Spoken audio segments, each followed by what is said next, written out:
Partido Viva llama a sus seguidores a realizar una caravana para exigir al TSE a que recapacite e inscriba a Suri Maite Ríos Sosa como candidata. Diputado Marvin Osorio presenta formalmente iniciativa de ley que pretende que se enseñe la Biblia a los estudiantes de escuelas e institutos públicos. Organizaciones campesinas advierten a los diputados que, de ser necesario, los irán a buscar a sus casas para que aprueben los cambios a la ley electoral y de partidos políticos. Sociedad civil molesta con la CSJ luego de que magistrados presentaran de forma unilateral propuesta de cambios al sector justicia. En su gira por Bolivia, su santidad el Papa Francisco pide perdón por los crímenes cometidos por la Iglesia Católica durante la conquista de América. Banco Industrial, siempre de tu lado, presentó los titulares.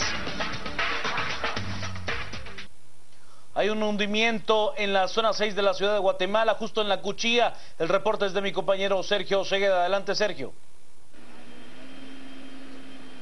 Muchísimas gracias. Pues acá en la zona número 6 continúan los trabajos de remozamiento, en este caso, tal como nos lo explicaba en algún momento el director de obras de la municipalidad, Álvaro Hugo Rodas, para poder continuar con este lugar. Hay que uno de los trabajos que se va a realizar es sustituir los tubos que se han fracturado, que se han roto y que han propiciado este agujero en esta área de la Cuchilla, de la zona número 6. Y luego pues de que se sustituyan los tubos que se tiene previsto, esto sea hasta horas de la madrugada que se concluya ese trabajo, pues se procederá a realizar poder rellenar el hundimiento con material selecto específicamente para luego poder realizar y echar la capa de, estamos hablando de asfalto específicamente, para poder tener expedita la vía.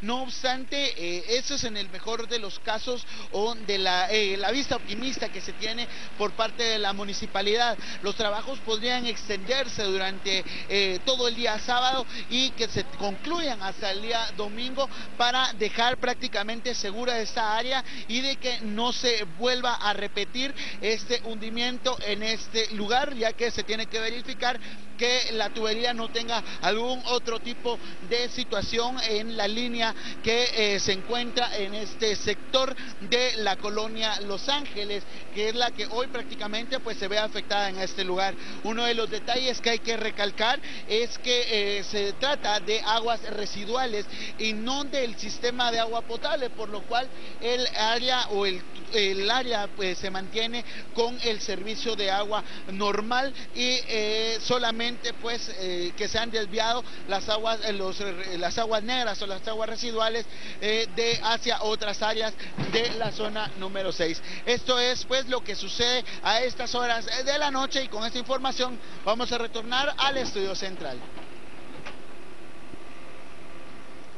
Gracias al reporte de mi compañero Sergio Segueda. Tenemos que cambiar de tema, nos vamos a la política, y es que el Pleno de Magistrados del Tribunal Supremo Electoral ha negado la inscripción a Suri Maite Ríos Sosa como candidata a la presidencia. Con 4 votos a favor y 1 en contra, el Pleno de Magistrados del Tribunal Supremo Electoral le dice no a Suri Ríos para que participe como candidata presidencial por el Partido Viva. El presidente del TSE, Rudy Pineda, explica la resolución. Siendo garantes del proceso democrático y especialmente garantes de la Constitución, hemos considerado los magistrados que se debe mantener la resolución que emitió el señor registrador de ciudadanos con fecha 2 de julio del presente año, que el actuar del registro de ciudadanos pues está pegado a lo que establece la Constitución, y consideramos que hay una prohibición en cuanto a la inscripción de la candidata Ríos. Es conocedor de lo que establecen las leyes del país, especialmente es garante de mantener el régimen constitucional, y precisamente hemos analizado todos estos aspectos y hemos arribado a la conclusión de que ella no puede participar en una contienda electoral. Los magistrados que votaron contra la inscripción de Suri Ríos son Rudy Pineda, Julio Solórzano, Jorge Valenzuela y Mario Aguilar. La magistrada María Eugenia Mijangos fue la única que votó a favor de la hija del general Efraín Ríos Montt. Las noticias nacionales son presentadas por Azúcar de Guatemala. Ante la negatoria de la inscripción de Suri Ríos como candidata a la presidencia, el partido Viva hace un llamado a realizar una campaña y además una caravana de sus seguidores exigiendo su inscripción.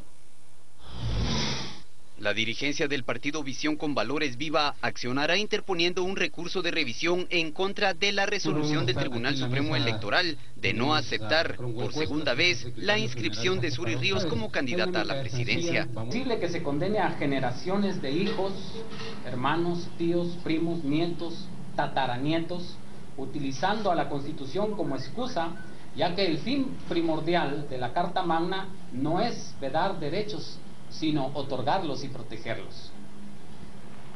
Plantearemos a la brevedad posible el recurso de revisión ante la decisión del Tribunal Supremo Electoral con el fin de hacer valer la decisión positiva que en su momento, en 1989, ya había tomado la Corte de Constitucionalidad, único organismo colegiado para interpretar nuestra Carta Magna.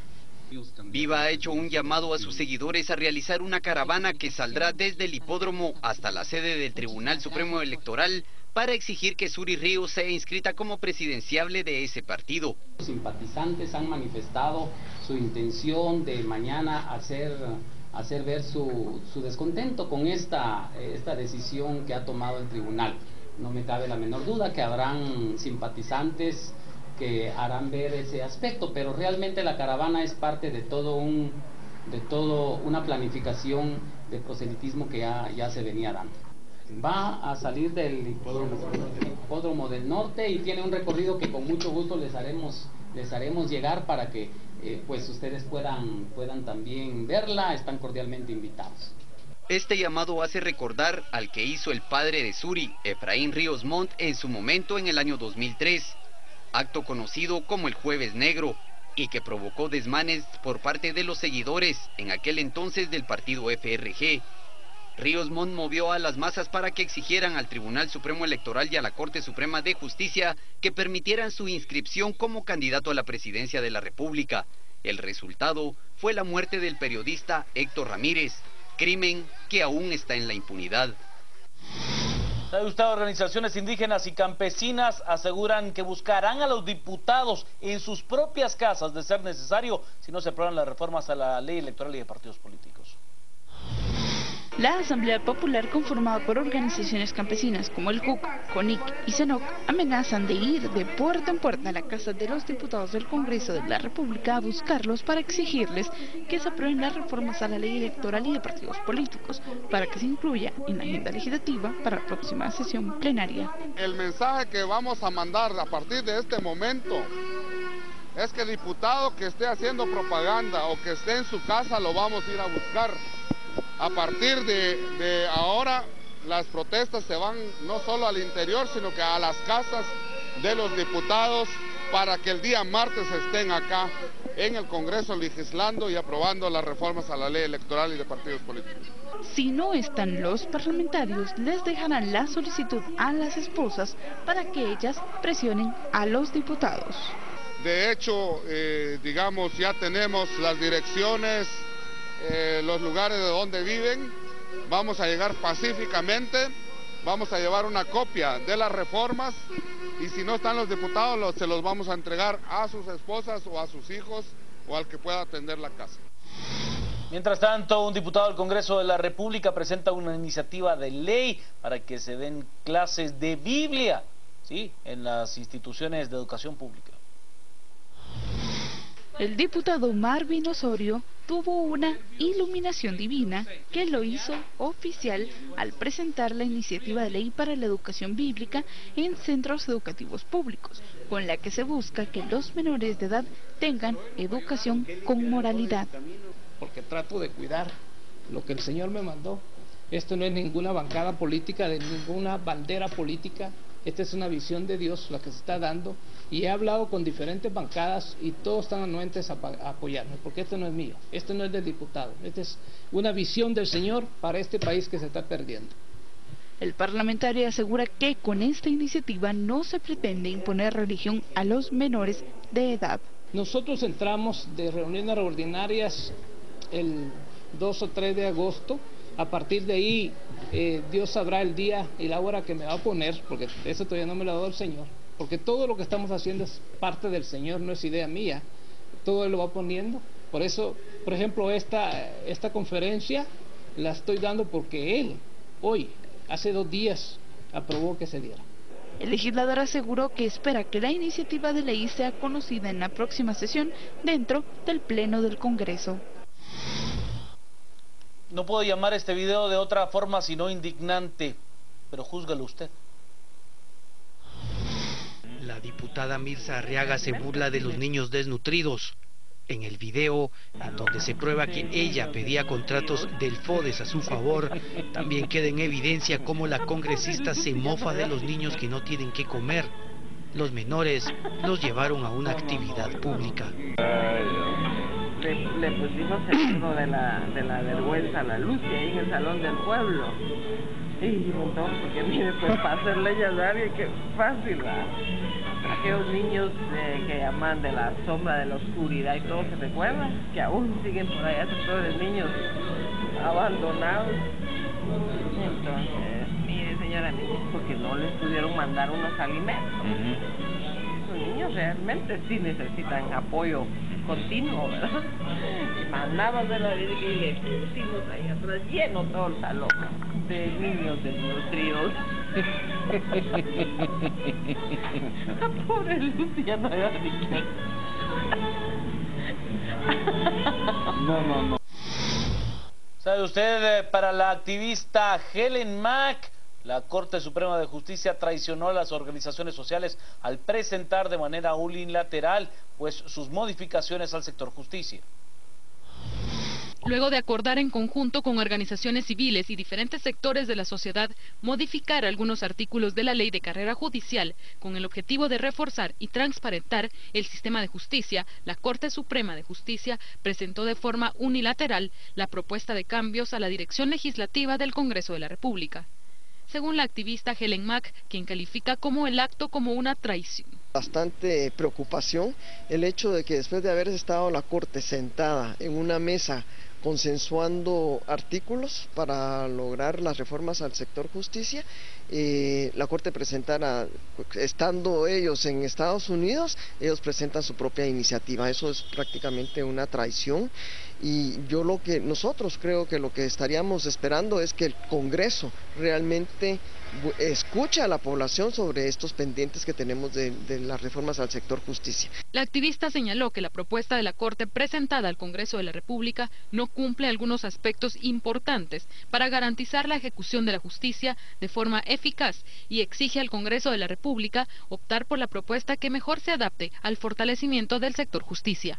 La separación de funciones de lo administrativo de lo jurisdiccional, que la carrera o el Consejo de la Carrera Judicial sea autónoma de la Corte Suprema de Justicia para que ellos no jueguen con el poder político, todo el tema del ingreso, evaluación, estabilidad de los jueces que ahí deberían de estar, y obviamente la aplicación en las juntas de disciplina, la aplicación de los códigos de ética, una aplicación deontológica que se debe de hacer cada vez que se haga una evaluación. La medida que no se separen las funciones, en esa medida no habrá independencia judicial. El Consejo de la Carrera Judicial tiene que tener su independencia y no estar dominado por la Corte, tal como lo sigue planteando la Corte Suprema de Justicia.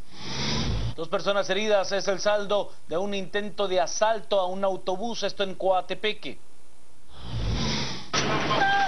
Un muerto y 2 heridos de bala fue el saldo de un incidente armado que se registró esta tarde en una camioneta de los transportes Xelajú que procedía de la ciudad altense con destino a Coatepeque, Quetzaltenango, informaron los bomberos voluntarios, y tras esta noticia, familiares detallaron este hecho. Ella se llama Elvi Rodas de Barrios. ¿Y el muchacho? Kevin Guillermo Barrios, Sacor. ¿Él es capitán del ejército? El que descansa vino, ayer vino, que ellos habían sido baleados, pero que venían en una camioneta y que la camioneta había sido asaltada. En la unidad quedó un pasajero muerto a causa de las heridas, mientras que los heridos es una pareja de esposos que fueron identificados como Elvis Rodas Barrios, de 27, y Kevin Guillermo Barrios Sacor, de 24 años. Trasciende que el hombre es subteniente del ejército en Huehuetenango y que la mujer está en estado de gestación. Ella es maestra de aquí del Cantón La Aurora. ¿Y el señor? Él es subteniente, está de alta en Huehuetenango, ahorita está de vacaciones. Ella está embarazada y estoy apenado pues por el estado de ella. Pues pienso que está algo serio, le pido a las autoridades que vigilen, que haya más vigilancia, porque sí, en verdad salimos, vamos contentos y no sabemos si vamos a regresar bien a nuestra casa. En las últimas semanas se han registrado más de 5 muertes violentas, en ello el subinspector de la Policía Nacional Civil, y en este ataque salió herido de bala el subteniente Barrios Sacora. El fallecido fue identificado como Alexander Barrios Marroquín, de 23 años, quien era originario de Colomba, Costa Cuca. Información de Coatepeque para Canal Antigua. Según Refugio de la Niñez, basándose en estadísticas del Instituto de Ciencias Forenses INACIF, el primer semestre del año se registraron cerca de 350 casos de muertes violentas de menores de edad. La causa de muerte más común continúa siendo el arma de fuego. Hay un incremento, pero sobre todo nos llama poderosamente la atención, y es lo que debe de alarmarnos y escandalizarnos como sociedad, son las formas de cómo se está ejerciendo la violencia contra la niñez. Estamos hablando de 342 casos de adolescentes, niños y adolescentes que murieron por arma de fuego. También nos llama poderosamente la atención los 26 casos en el semestre de muertes de niños y adolescentes por arma blanca, pero sobre todo nos llama la atención los 18 casos de estrangulamiento. Nos llama la atención la cantidad de casos de violencia sexual también. Vemos que hay un incremento, pero sobre todo vemos que hay un incremento en casos de violencia sexual durante estos 6 meses, en violencia sexual en contra de niños también. Hay un promedio de 60 casos mensuales de violaciones sexuales en niños en cuanto a los niveles de impunidad en delitos que se cometen contra la niñez. Estamos hablando del 93% de impunidad. Esto quiere decir que solo 7 casos de niñez tienen acceso a la justicia, hay una sentencia y están siendo resarcidos, y 93 casos están quedando en impunidad porque el sistema de justicia no está teniendo capacidad de poder resolverlo de manera positiva.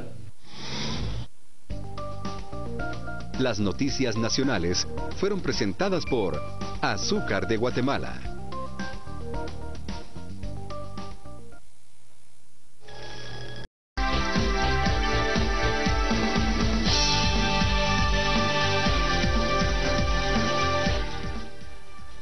Buenas noches y continuamos acá en viernes a las 8:45. Nos toca ahora compartir.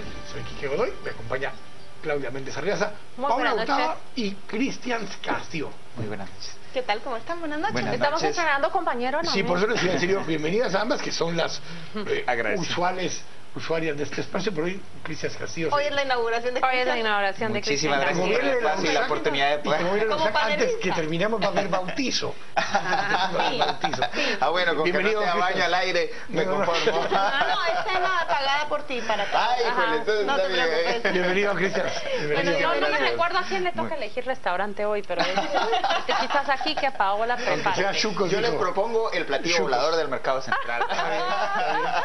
Claro, como bienvenido, Cristian. Está cerrado ahorita. Vamos a empezar conversando un poco acerca de un tema que fue noticia hoy especialmente, porque es la segunda parte de esta novela que va a tener por lo menos 3 o 4 pasos, pero nos va a contar un poquito más al respecto, Paola. La telenovela de elecciones en Guatemala. ¿Vieron ustedes que a Suri Ríos le dijo no otra vez el Tribunal Supremo Electoral? Pero ya no fue el Registro de Ciudadanos que le denegó su inscripción, sino hoy fue el Pleno de Magistrados. 4 de los 5 magistrados creen que ella no puede ser inscrita candidata a la presidencia de la República. Tan solo la magistrada María Eugenia Mijangos votó en contra de esa resolución. Justo surge horas después en que ha empezado a circular una campaña de la aspirante a candidata Suri Ríos, donde ella le dice a su audiencia, yo escuché este spot en radio, quizás usted también lo escuchó, dice, seré candidata, y dice, también Quique lo recuerda un poquito mejor, lo puede parafrasear más, ¿cómo es que dice Quique? En un momento dice, los que están bajando en las encuestas me tienen miedo. ¿Por qué será? Dice, les voy a ir a encontrar todo lo que tienen escondido cuando llegue a ser presidenta. No me van a decir que no, dice. Y sí, le dijeron que no, horas después, el Tribunal Supremo Electoral. La instancia que queda ahora es la misma que apeló su padre en las elecciones del año 2003, la Corte de Constitucionalidad. Ahí jugará Suri Ríos sus cartas. Allí, en ese pleno integrado por un magistrado que su partido Viva, Líder y el Partido Patriota colocaron hace unos días de una manera express en la Corte de Constitucionalidad, es donde se va a dirimir. ¿Puede o no puede ella ser? ¿Ustedes qué creen? Yo tengo un dilema con ese concepto, porque yo creo que, yo creo que tiene el derecho a elegir y ser electa. O sea, partiendo desde ese concepto, creo que lo tiene. Y creo que es injusto que se le perjudique a ella no poder participar por actos que hizo su papá, en este caso. Ahora, habiendo dicho eso, obviamente la Constitución tiene una redacción. Y yo tuve la oportunidad justamente de conversar con Luis Rosales, que es el abogado que ha estado preparando este caso. Y ellos argumentan mucho acerca de una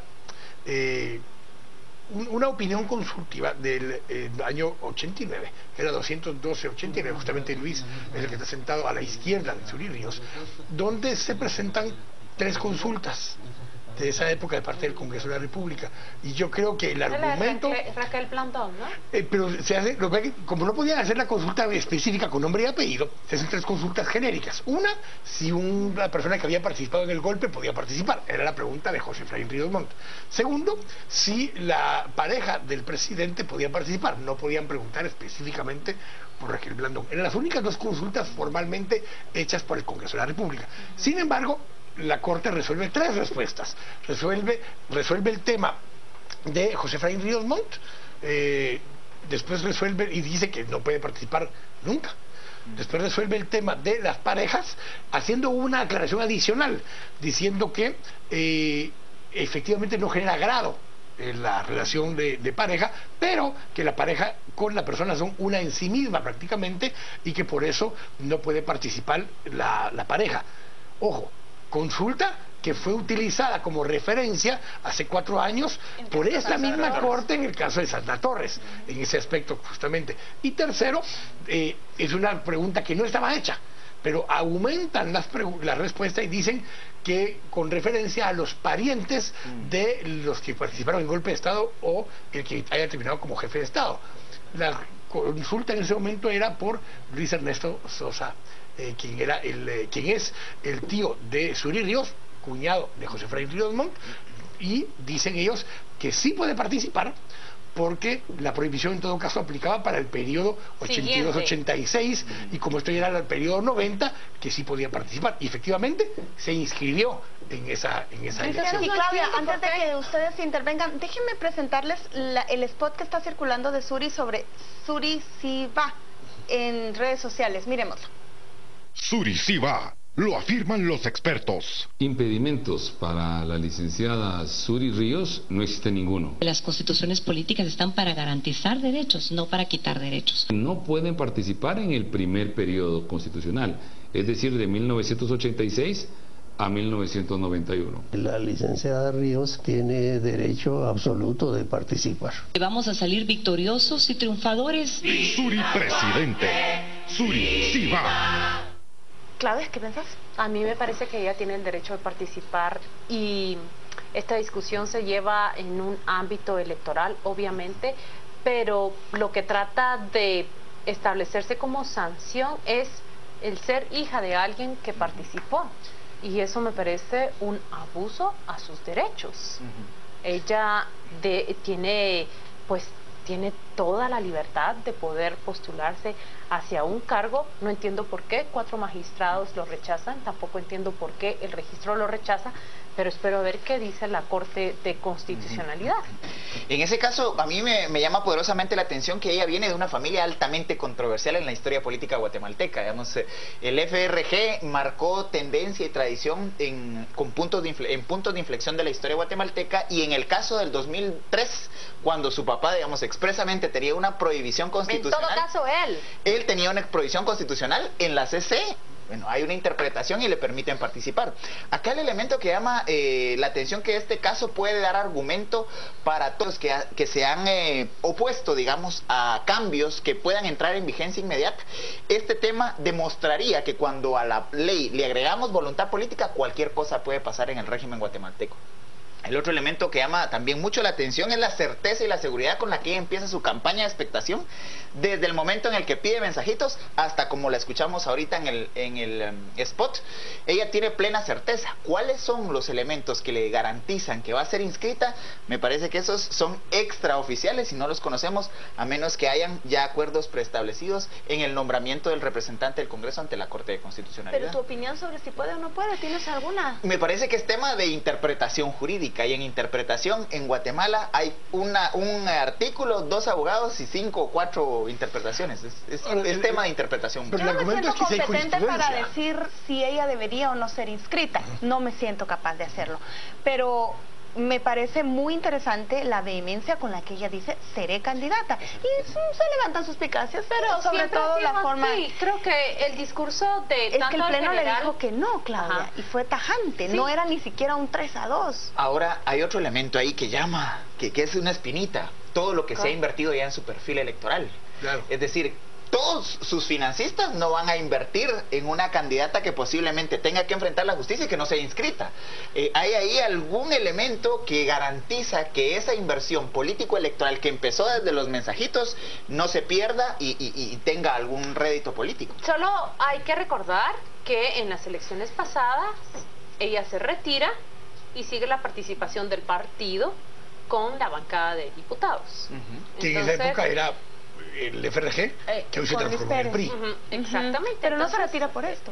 No se retira porque no tiene plata. Pero como Cristian dice, se ha invertido ya, es decir, hay una inversión, pero también hay una bancada ahí disputándose puestos en el Congreso. Puede ser una inversión tanto para candidatos a la presidencia, vicepresidencia, pero también una inversión para candidatos hacia el Congreso de la República. Pero basado justamente en esto que yo planteaba de esta opinión consultiva 212-98, ellos argumentan que justamente, más allá de José Efraín Ríos Montt, que ya incluso después fue expulsado de la vida jurídica de esa resolución, hay 2 inscripciones que sí se dieron de personas que en principio caerían bajo la misma prohibición.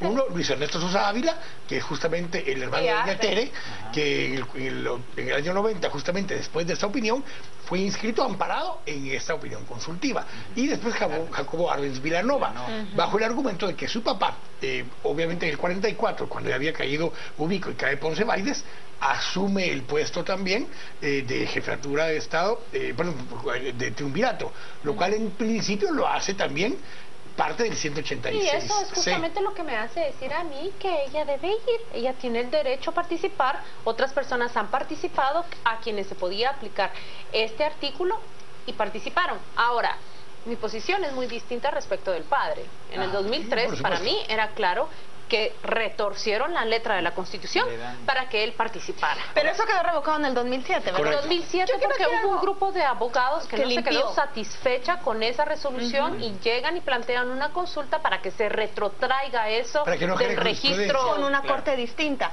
Pero miren, si ella queda afuera, qué maldición la que tendría ella como candidata, como aspirante, porque y también los fondos que hace gastar en intenciones de ser candidata. El FRG le invirtió plata la campaña pasada, aunque no se postuló.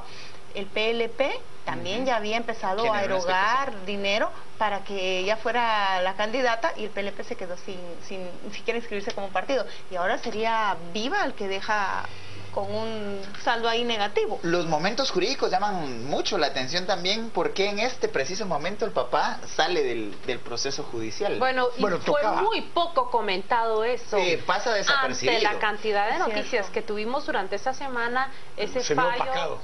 Se vio opacado ese tema. Ese dictamen del INACIP. La imagen de Suri Ríos en este segundo juicio, cuando inicia en enero del 2015, se retoma el juicio a partir del suspenso que se dio después de la caída del anterior, de la pena anterior. Ella toma el liderazgo y utiliza el juicio por genocidio como trampolín para posicionarse en el debate público, porque en el juicio anterior ella pasó prácticamente desapercibida, y algunos que llegaban a la sala de vistas decían, bueno, andaba con sombreros muy elegantes que prácticamente la hacían pasar inadvertida en la sala de vistas. Tenemos que ir al corte, vamos a regresar a conversar acerca de otros temas que han surgido durante esta semana. Estamos acá en viernes a las 8:45. Volvemos en un momento.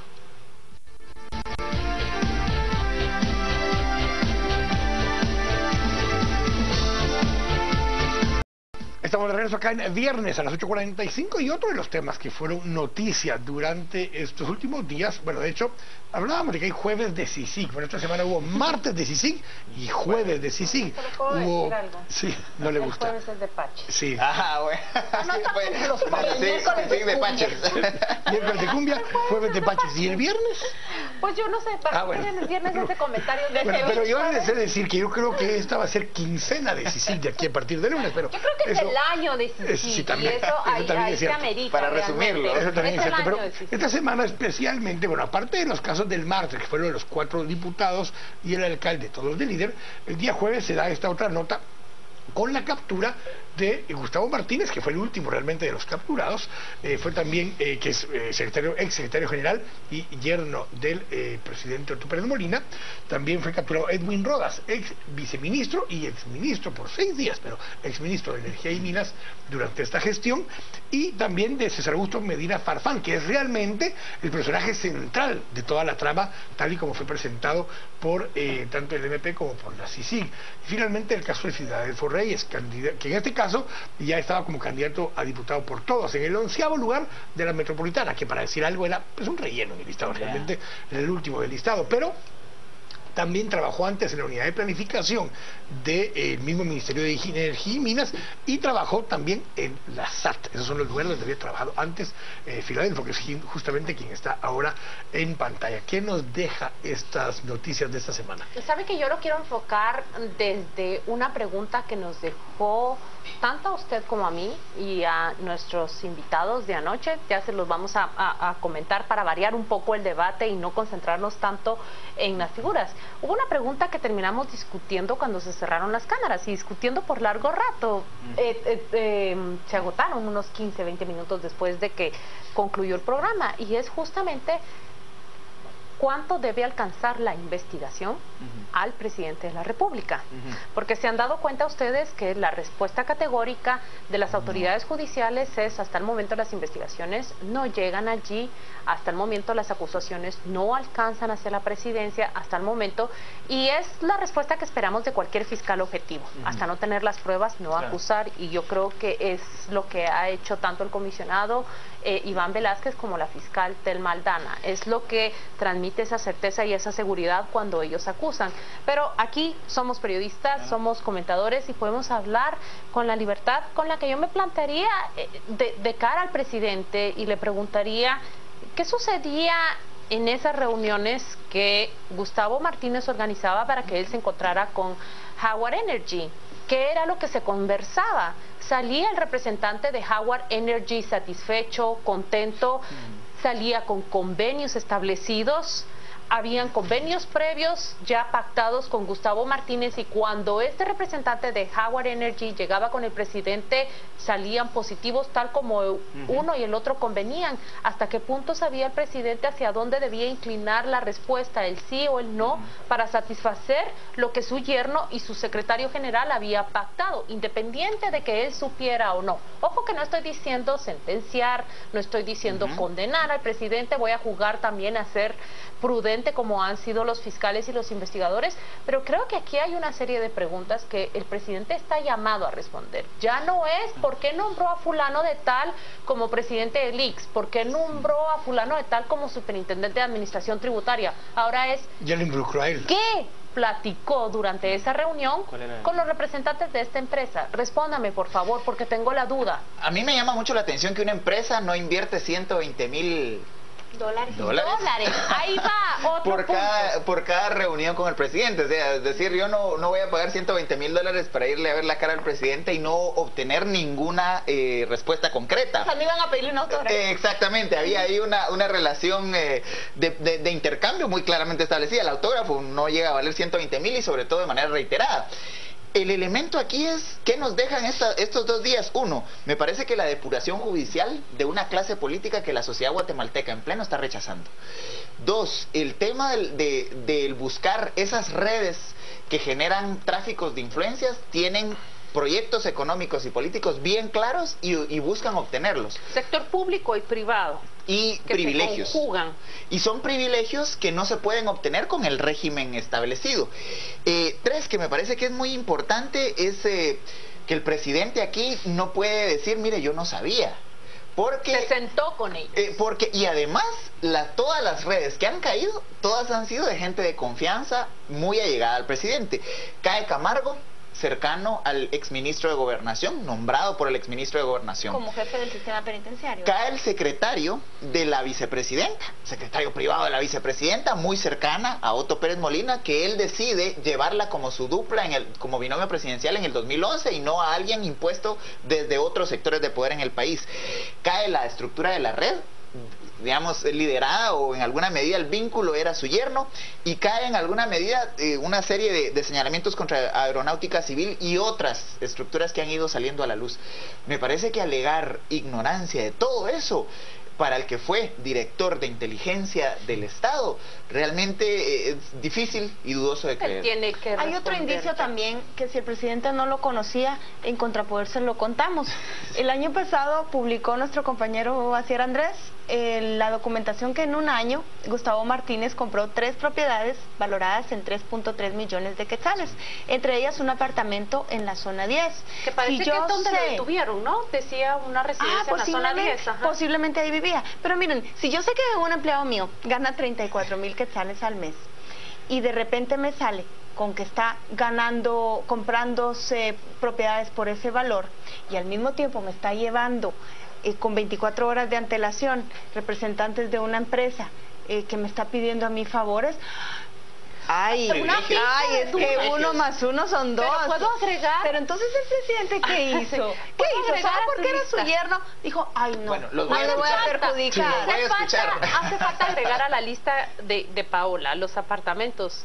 Señores, desfiles de caballos patrocinados por él, donde no daba a un caballito, daba 6, 12 caballos para exhibiciones. ¿Quieren que les digan dónde quedó un récord oficial de su afición por los caballos?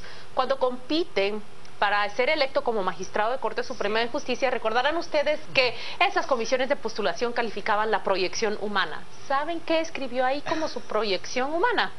Los desfiles de caballos, desfiles hípicos en los cuales él donaba el tiempo de sus caballos para que amenizaran cualquier feria, cualquier, no sé, día de la secretaria, día de la margarita, día del bombón, ¿sabes? Lo que sea. Bueno, o iba a apoyar a los desfiles hípicos a Visco. También. Jaguar Energy, sobre lo que decía Claudia, no pagó una multa de 45 millones de quetzales que ameritaba porque no empezó operaciones en el tiempo estipulado, por esos conflictos que tuvo con la empresa china.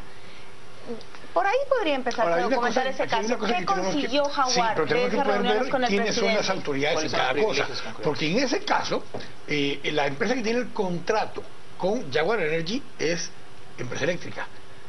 No es la Comisión Nacional de Energía Eléctrica las multas en estos casos, porque es una relación contractual entre dos privados. Era los 300 megavatios, ¿no? Sí, eran 180, porque tienen una capacidad hasta de 300, pero están negociados menos. Entonces, ellos ahí, a quien le debían pagar esas multas es a Empresa Eléctrica, no es a la Comisión Nacional de Energía Eléctrica, es Empresa Eléctrica. Tiene que ser una segunda cosa. Si no está lista el día que tiene que generar, tiene que contratar con terceros energía eléctrica que sustituya lo que ellos y los contrataron. De hecho, en un momento dado contrataron a PQP, que es las barcazas, contrataron ellos mismos a las barcazas, que son carísimas, para que produjeran energía mientras ellas no producían lo que tenían obligación de producir. Pero lo que yo quería hacer ahí la diferencia es que esa relación contractual no es con el Estado, es con es para entender este dato, o sea, no por eso sería la diferencia. Entonces no podía ser en ese caso no, pero los otros beneficios sí tienen que ver con el tema de migración y el tema del lío que tenían con la otra empresa china, que al principio no se sabía si eran socios o si eran contratados. Entonces ahí en todo caso sí hay una posibilidad de injerencia de parte del presidente por medio de la Dirección de Migración o por medio del Ministerio de Relaciones Exteriores, porque ahí sí es una un problema distinto. Pero por eso decía yo, la parte contractual es entre la empresa eléctrica y la empresa... En todo caso, estas son precisamente las preguntas que el presidente debería de responder, porque no nos podemos quedar en blanco como...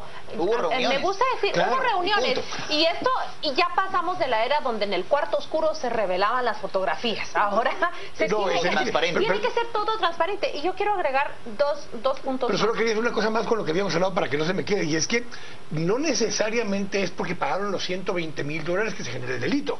Los $120,000 son ajenos al tráfico de influencia. Exacto, son dos cosas distintas, solo para que hagamos claro que aún y no habiendo un pago de por medio, el tráfico de influencia se genera porque hay una solicitud de un acto a favor de un tercero. Por eso, no tiene que existir. Yo quiero decir dos cuestiones puntuales mientras los escuchaba hablar a ustedes y hemos citado personas cercanas al presidente. Esto no es invento mío, la verdad se lo estoy tomando prestado a un columnista que escribe, no son personas cercanas, simplemente son personas cercanas a la figura del presidente, a la presidencia, son personas cercanas al corazón del presidente. Roxana Valdetti, Juan de Dios Rodríguez Estrada y ahora Gustavo Martínez. Son personas de su entorno personal, de sus relaciones prácticamente personales. Entonces creo que hay allí un llamado más serio y una demanda más imperante a que él responda. Y lo segundo es, creo que hay algo muy importante acá y que no lo debemos dejar de que se vaya, digamos, volando.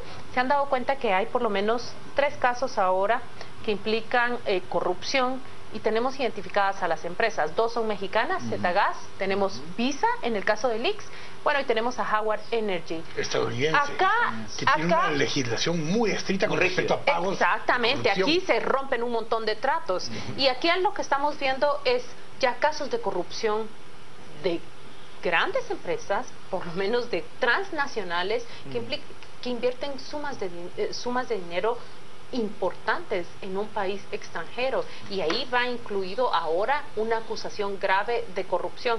Recuerden que nosotros fuimos sometidos a reformas en el 2012 en los cuales ya se establecen sanciones para empresas que incurran en este tipo de actos. Creo que aquí estamos subiendo una grada, estamos rompiendo un bloque más de impunidad, porque se está acusando tanto a un sector público como a un sector privado importante. Y yo creo que esa es la importancia de los casos de CICIG. Zetagas se ahorró 32 millones de quetzales, porque le cambiaron el símbolo de quetzal por el de dólar. O sea, pusieron quetzales en vez de dólares. Pagó el 12% de lo que debía pagar. Y la empresa lo que consiguió fue ese favor. O sea, el punto aquí es que las empresas incurren en estas prácticas, primero porque se puede, y segundo quizá porque se debe, porque si no es así no consiguen hacer negocios con el Estado. Y mientras el Estado trata de atraer inversión, ese es el discurso, las empresas tienen que recurrir a estos mecanismos. No los estoy justificando, por supuesto que no. Solo quiero decir que el mismo sistema obliga al empresario a caer en estas Bueno, no olvidemos la trenza, porque esta semana fue un día, martes de crisis para el líder y jueves de crisis para el patriota. CICIG se está encargando en alguna, no sé si de manera y viernes señalada, de crisis para Viva. Bueno, pero si el jueves lo dejan en paz. Entrelazando la alianza PP Líder con la crisis y los escándalos. Por eso metí lo de Viva, porque fueron los que votaron también con ellos por el magistrado de la CC. Bueno. Pero sin el corte, estamos acá en viernes a las 8:45.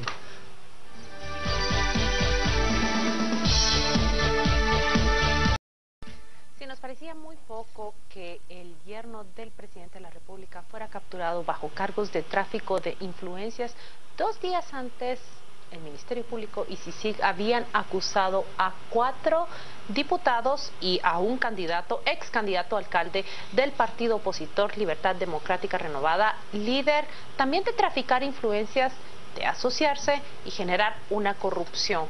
Cuando se dijo que estaban tratando de negociar con el ministro de Desarrollo Social la creación de plazas, la contratación de una empresa, esto fue lo que Mirza Arriaga, una de las acusadas, contestó, desafiante.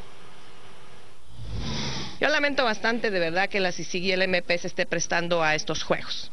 Y yo quisiera que saquen a luz, doy la autorización que saquen a luz ese audio que dice 100%, yo no he hablado absolutamente nada.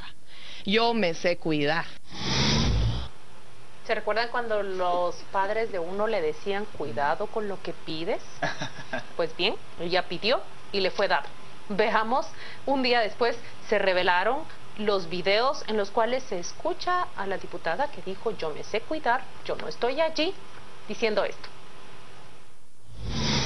No, y aquí nosotros tenemos la empresa, pues ahí nos dividimos el tema. No hay problema. Ya sabemos cómo. Y así debe de ser, ¿verdad? Una empresa responsable, ahí el hijo del diputado, ¿qué le llama? El ingeniero Mérida. El ingeniero Mérida. Que, ¿De Paco? Sí, que el mismo diputado nos pidió el apoyo cuando hubiera algo por ahí. Entonces, él es el que es una palo de amar. Nosotros dijimos, está bien, ¿no? No nos dijo que no nos pedía, que nos explicaba que no fuéramos a hacer oposición. No nos importa al final, ¿verdad? Y es muy responsable. Es muy responsable. Si se le aprueba y todo, al momento de que se le apruebe, él, digamos, cumple con lo que corresponde. Nos arreglamos con usted. O él mismo. Ya sabe que tanto lleva él. Ahí no hay problema. Yo lamento que la CICIG se preste a esos juegos. Lamento que la o sea, son juegos. Dicho sea de paso, ella no ha respondido a las llamadas de los medios de comunicación, pero sabemos que ha estado activa en su cuenta de Twitter, hablando de todos los temas de la vida, menos de su aparición en esos videos. ¿Qué tienen que decir mis compañeros? ¿Qué fue lo que ustedes pensaron? ¿Qué fue lo que vieron? ¿Qué se piensa cuando se escuchan esos audios, Cristian?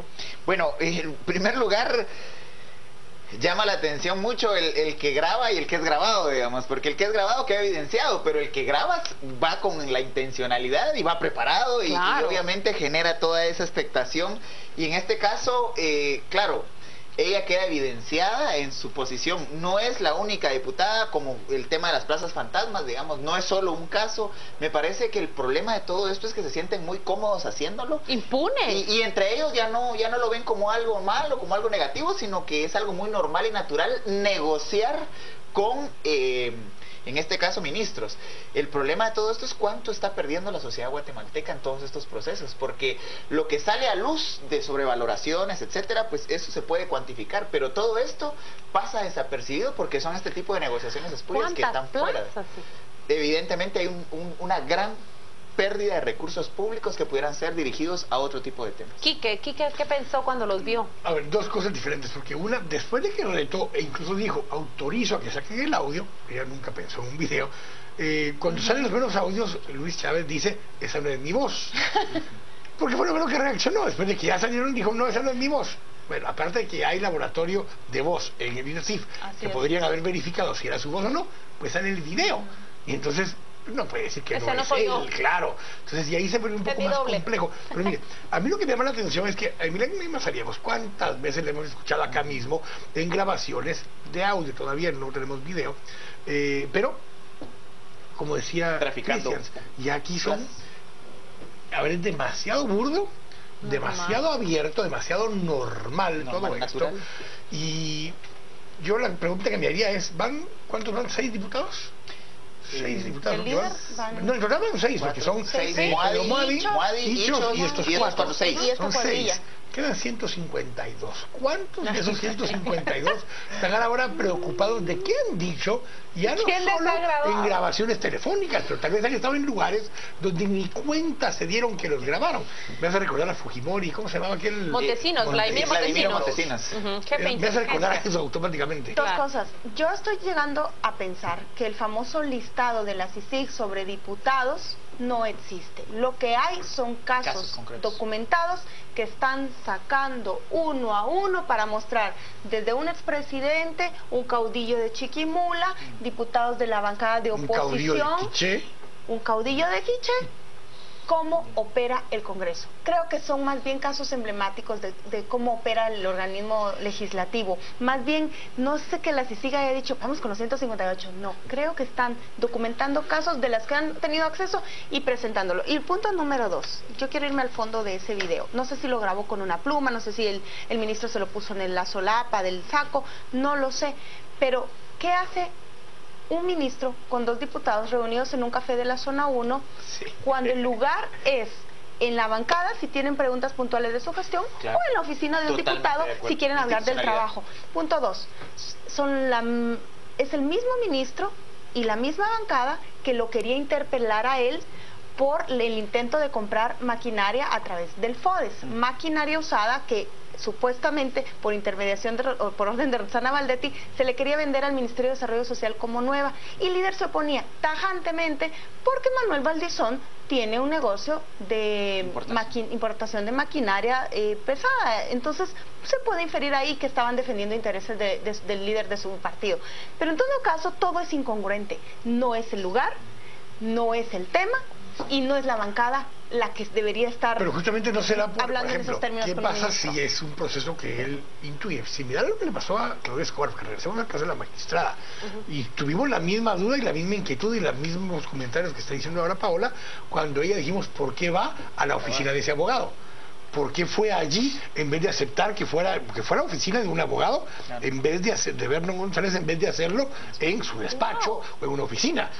Pongo el ejemplo de lo que está diciendo Paola. Fue un centro donde se encontraron, no fue la oficina del abogado. Fue una oficina. A Claudia Escobar, no, fue el Centro de Integración Familiar. Centro de Integración Familiar, y a ella la visitan. Pero nuevamente, fue petición de Claudia que fuera ahí, que fuera ahí la reunión. A lo que me refiero es que no fue, por ejemplo, en el despacho o en otro lugar. Reunirse con ella antes de que entrara. Pero la misma dinámica, lo que me refiero es que ella también se preparó no sabiendo qué le iban a pedir exactamente y prepara el iPad para poder grabar. Genuino. Lo mismo en todo caso, en este caso con el ministro, porque el ministro no sabe qué es lo que le van a llegar a pedir necesariamente y tiene la capacidad, la habilidad, como usted le quiera llamar, de poder grabar, no sabiendo qué le iban a pedir. Estamos hablando de un ministro, intuyen que no va a haber algo bueno en esa mesa. Bueno, entre políticos me parece que la actitud es como me voy a reunir con un político, pero me voy a cuidar. Y además de que me voy a cuidar, voy a participar, porque al final la generación del clima para que salgan las cosas se da en ambos casos. Pero de pronto, Paola, a mí me llama, quisiera traer al debate que no es la única acción de depuración del Congreso por la vía judicial, porque está también la acción del G48 que plantea que los últimos 3 congresos han incumplido sus responsabilidades constitucionales de aprobar la ejecución presupuestal.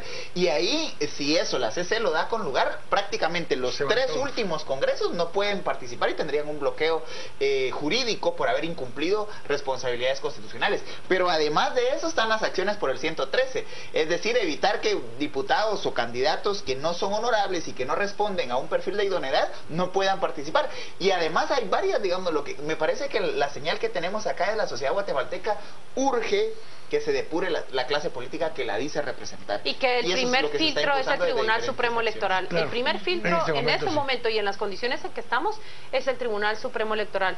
Yo quizás vuelvo a lo que ustedes citan sobre la persona que lleva una grabadora, un lapicero, que hay fallos ya, tanto en Guatemala como a nivel mundial, en los cuales la víctima se encuentra en su entero de derecho de documentar un delito. Un acto criminal puede ser documentado por mí si yo soy la víctima. No me tengo que someter a ningún ordenamiento. Todo lo contrario, si voy a acusar, pruebo. Y si lo hago por los medios que me ofrece la tecnología, estoy completamente en ley. Claudia, la preocupación que me da es que eso rompe el lazo social. Y en una sociedad como la guatemalteca, en donde la desconfianza es la forma de relacionarnos habitual, ahora la preocupación es, bueno, no me están grabando con el celular, no llevan un lapicero, y eso... Pues que se preocupen los que van a incurrir, digamos, en actos delictivos. Pero deriva en que eso se dé a todo nivel. Claro. Si se justifica, en el caso de que hay una víctima que presume que le va a afectar la reunión, por supuesto, lo que estamos haciendo es...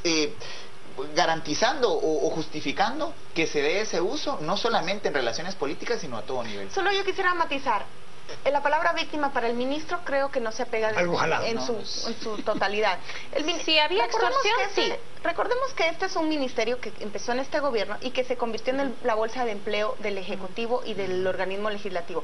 Ese ministro, yo desconozco cuántas solicitudes tiene por semana de plazas, pero la foto que presentó la bancada líder tratando de limpiarse y defenderse de Orlando Blanco reunido con el ministro Rodríguez, lo que nos demuestra, más allá de lo que discutieron, porque de eso no hay audio, es que este ministro lo consulta y le piden reuniones diputados todo el tiempo. No es posible que diputados estén reuniendo con los ministros en esa informalidad. Vaya, si son amigos está bien, pero yo entiendo que ellos no son amigos. El lugar es el Congreso, las cuentas se piden en el Congreso, no un ministro. Por mucha víctima que sea o lo que sea, no debe estar viendo con diputados en cafecitos. Cítenos a mi despacho, deje la puerta abierta. Señorita, tráigame a mi asesor, que haya testigos, ¿qué me quiere hablar? ¿Qué me pide? Usted sabe que aquí hay una competencia de funciones, usted no me puede pedir. Cualquiera que quiera hacer las cosas bien no necesita de cámaras, necesita más bien transparencia para actuar. Vamos ahora con don Cristian. Cristian, nos vas a presentar nuestro segmento relajado. Pues efectivamente, este es el espacio para poder debatir sobre los ganadores y perdedores de la semana.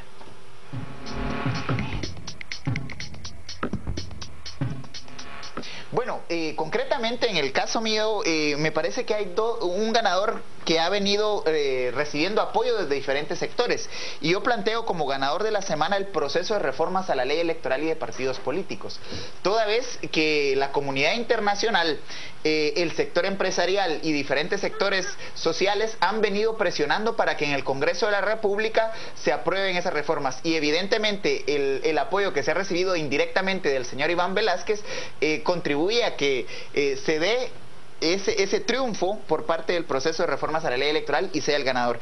El perdedor que yo planteo para esta semana tiene que ver con los diputados del líder acusados de enriquecimiento ilícito y el alcalde Arnoldo Medrano por lavado de dinero. Empieza a darse, reafirmo, una depuración de las candidaturas para las elecciones generales 2015 por la vía judicial, porque por la vía política prácticamente está siendo imposible. Muchos de estos ya fueron inscritos como candidatos y la esperanza ahora es que obviamente si los procesos prosperan, queden fuera de tomar posesión, porque evidentemente irán en las papeletas. Yo quiero proponer de candidato a ganador de la semana al alcalde de Villanueva, Edwin Escobar, porque al quedar fuera de la campaña, al no poder ser inscrito Salvador Gándara como aspirante a la reelección en la alcaldía, Edwin Escobar, que tenía, entiendo yo, un apoyo comparable con el de Salvador Gándara, puede competir en mejores condiciones. Y aunque usted no lo crea, Salvador Gándara, a pesar de los casos que tiene abiertos, como el caso de la cárcel de Fraijanes 2, tiene una aceptación en Villanueva considerable que a ver si la logra capitalizar el señor alcalde del partido líder.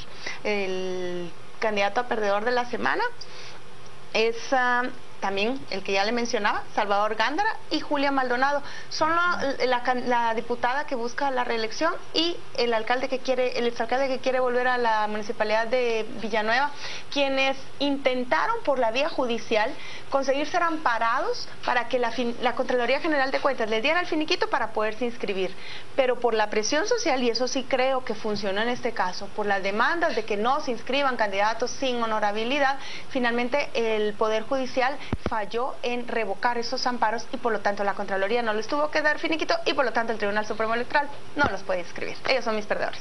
Yo voy a presentar a mi ganadora al principio y sé que puedo generar polémica. De hecho, cuando la he comentado como una posible ganadora de la semana ya he generado alguna controversia, pero a mí me parece que Telma Aldana es la ganadora por una razón. Es la jefa del Ministerio Público que llega nombrada por el presidente de la República, Otto Pérez Molina, y recuerden ustedes cómo se levanta una serie de dudas y desconfianza sobre su llegada al Ministerio Público nombrada directamente por el mandatario. Bien, ha pasado ya 1 año y 4 meses y la actitud de Tel Maldana al lado del comisionado Iván Velázquez, lo que demuestra es que hay una fiscalía dispuesta y fuerte a trabajar en este tipo de casos. Me llamó muchísimo la atención una entrevista que concedió ella al medio Prensa Libre durante la semana, en la cual le preguntan si teme por las represalias que está tomando Líder, una exhibición personal y un recurso, la amenaza de un antejuicio, y ella responde categórica y fuerte de la siguiente manera: en un Estado de Derecho así se deben dirimir las diferencias dentro de los tribunales, por eso la propongo como ganadora. Y mi perdedor es Gustavo Martínez, el ex secretario general de la presidencia y yerno del presidente. ¿Por qué es perdedor? Ahí están las imágenes, son más que elocuentes. Llega esposado a la torre de tribunales acusado de tráfico de influencias.